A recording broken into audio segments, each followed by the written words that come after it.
नमस्कार, स्वागत है आपका झारखंड समाचार में। हेमंत की याचिका पर अब 11 अक्टूबर को होगी सुनवाई। हाईकोर्ट में सुनवाई के दौरान याचिका में गिनाई गलतियां, कहा ठीक करे फिर होगी सुनवाई। तो वहीं झारखंड में आज भी कई इलाकों में बारिश की संभावना। 9 अक्टूबर के बाद मानसून की विदाई संभव। साइक्लोनिक सर्कुलेशन का असर पूरे राज्य में। और सीएम ने विकास के लिए केंद्र से मांगी मदद। केंद्रीय गृह मंत्रालय की बैठक में सीएम बोले झारखंड में कम हो रहा है नक्सलवाद, केंद्र जारी रखे सहयोग। और केंद्र सरकार के आर्थिक सहयोग से झारखंड होगा नक्सल मुक्त, दिल्ली में बोले सीएम हेमंत सोरेन। और झारखंड के राज्यसभा सांसद समीर उरांव ने हेमंत सरकार पर साधा निशाना, कही बहुत ही बड़ी बात। तो वहीं झारखंड बीजेपी अध्यक्ष बाबूलाल मरांडी ने सीएम हेमंत सोरेन पर साधा निशाना, कहा बकरे की अम्मा कब तक खैर मनाएगी। वहीं अब कांग्रेस ने भी विरोध मार्च निकाल दिया है, भाजपा पर निशाना साधा। अविनाश पांडे का बड़ा बयान सामने आया। उन्होंने कहा कि नफरत के बाजार के बीच कांग्रेस ने खोली मोहब्बत की दुकान। तो अब तक की सभी बड़ी खबरों पे बात करने से पहले आपसे छोटी सी अनुरोध है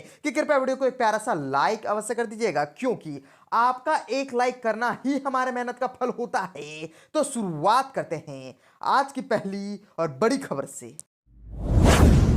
इस वक्त की बड़ी खबर झारखंड से आ रही है, जहां हेमंत की याचिका पर अब 11 अक्टूबर को होगी सुनवाई। हाईकोर्ट ने सुनवाई के दौरान याचिका में गिनाई गलतियां, कहा ठीक करे फिर होगी सुनवाई। दरअसल प्रवर्तन निदेशालय के समन के खिलाफ दायर की गई मुख्यमंत्री हेमंत सोरेन की याचिका पर झारखंड हाईकोर्ट में सुनवाई हुई। अब इस मामले की सुनवाई के लिए अगली तारीख 11 अक्टूबर तय की गई है। मुख्यमंत्री हेमंत सोरेन ने ईडी के समन के खिलाफ याचिका दाखिल की है। मुख्यमंत्री ने 5वें समन के बाद ईडी को चिट्ठी लिखकर कोर्ट में मामला दायर होने का हवाला दिया है। आपको बताते चले कि हुई सुनवाई के दौरान कोर्ट ने कहा कि इस याचिका में 5 गलतियां, जिसकी वजह से अब इस मामले की सुनवाई 11 अक्टूबर को होगी। कोर्ट ने इस याचिका में मौजूद गलतियों को ठीक करने का समय दिया है। यह मामला चीफ जस्टिस संजय कुमार मिश्र व जस्टिस आनंद सेन की खंडपीठ में सुनवाई के लिए सूचीबद्ध हुआ। हेमंत सोरेन द्वारा दायर याचिका में प्रवर्तन निदेशालय के समन व उसके अधिकार को चुनौती दी गई है। और आपको बता दें कि मुख्यमंत्री हेमंत सोरेन की तरफ से दायर याचिका में एमएलए एक्ट 2002 की धारा 50 व 63 की वैधता को चुनौती दी गई है। इन धाराओं को संविधान द्वारा दिए गए मौलिक अधिकार का हनन बताते हुए यह अपील की गई है। ईडी ने जमीन घोटाला में अब तक हेमंत सोरेन को 5 बार समन जारी किया है।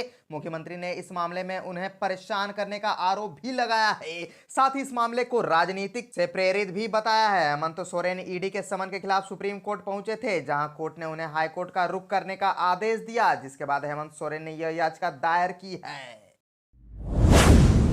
तो अब बात कर लेते हैं झारखंड के मौसम की। तो झारखंड में आज भी कई जिलों में होगी बारिश। 9 अक्टूबर के बाद मानसून की विदाई संभव। साइक्लोनिक सर्कुलेशन का असर अभी भी पूरे राज्य में। दरअसल झारखंड में कई जगहों पर मौसम विभाग ने आज भी बारिश की संभावना जाहिर की है। राजधानी रांची समेत कई जगहों पर आज छिटपुट बारिश हो सकती है। राज्य में आज भी हल्के से मध्यम दर्जे की बारिश होगी। और राज्य के कई जिलों में दुर्गा पूजा की तैयारी तेज है। राजधानी रांची में भी पंडालों और माँ दुर्गा की मूर्ति अब आकार लेने लगी है। 2 दर्जन से अधिक जगहों पर भव्य व बड़े पंडाल की तैयारी किए जाते हैं। मौसम विभाग ने बताया कि दुर्गा पूजा के दौरान भी बारिश की संभावना कम है। मौसम वैज्ञानिक अभिषेक आनंद ने कहा कि मानसून की वापसी में 2-3 दिनों की देरी भी होगी, तो दुर्गा पूजा में वर्षा होने की संभावना कम ही है। साइक्लोनिक सर्कुलेशन का असर पूरे राज्य में है। मौसम विभाग ने संभावना जाहिर की है कि 9 अक्टूबर तक ही इसका असर पूरे राज्य में रहेगा। पिछले एक सप्ताह के दौरान पूरे राज्य में कहीं 70 तो कहीं 150 mm वर्षा हुई है। और आज राज्य के उत्तर पूर्वी हिस्से यानी कि देवघर, दुमका, गोड्डा, जामताड़ा, पाकुड़, गिरिडीह, साहिबगंज में हल्के से मध्यम दर्जे की बारिश होने की संभावना है। तो वहीं कल और परसों भी राजधानी रांची समेत आसपास के जिलों में बारिश होगी।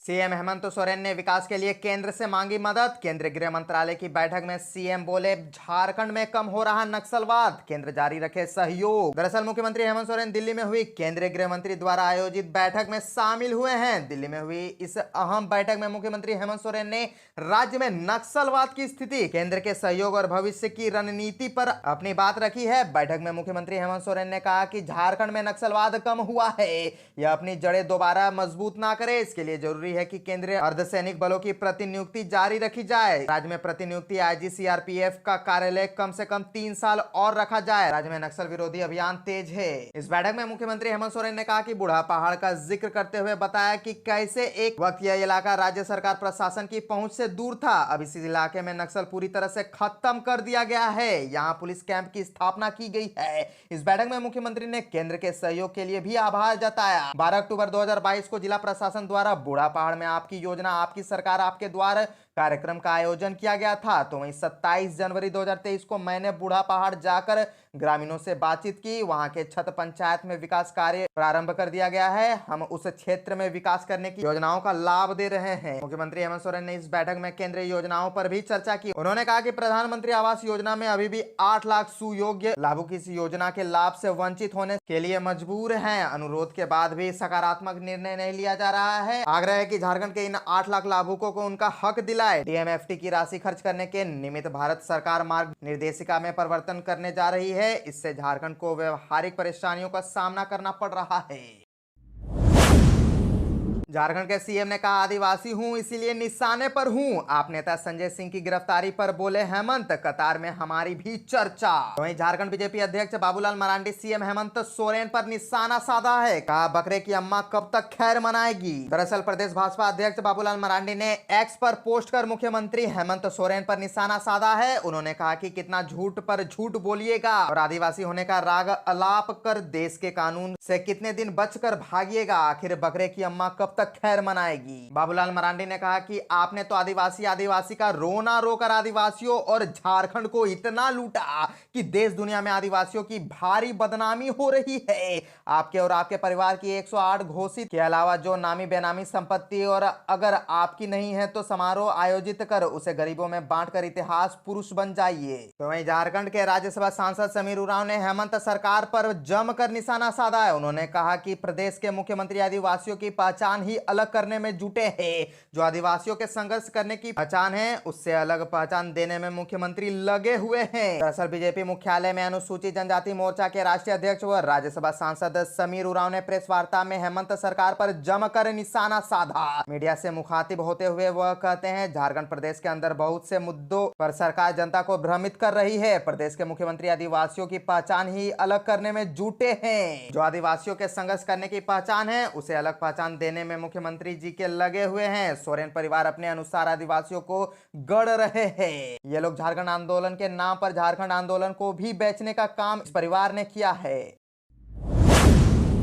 और एक बड़ी खबर झारखंड से आ रही है कि कांग्रेस ने भी अब विरोध मार्च निकाला है। भाजपा पर निशाना साधा है। अविनाश पांडे बोले नफरत के बाजार के बीच कांग्रेस ने खोली मोहब्बत की दुकान। दरअसल कांग्रेस ने राहुल गांधी की छवि खराब करने का आरोप लगाते हुए कांग्रेस मुख्यालय रांची के सुभाष चौक कचहरी चौक होते हुए राजभवन पर पैदल मार्च निकाला। झारखंड कांग्रेस प्रभारी अविनाश पांडे ने कहा कि प्रधानमंत्री और भाजपा के राष्ट्रीय अध्यक्ष जेपी नड्डा को यह जवाब देना चाहिए कि भारतीय राजनीति की गिरावट की कौन सी मंजिल तक ले जाना चाहते हैं। राहुल गांधी जी की धार्मिक सद्भाव एवं सर्वधर्म सम्मान से घबरा गई है भाजपा। भारत जोड़ो यात्रा की कामयाबी के पश्चात राहुल गांधी देश के एकमात्र नेता के रूप में उभरे हैं।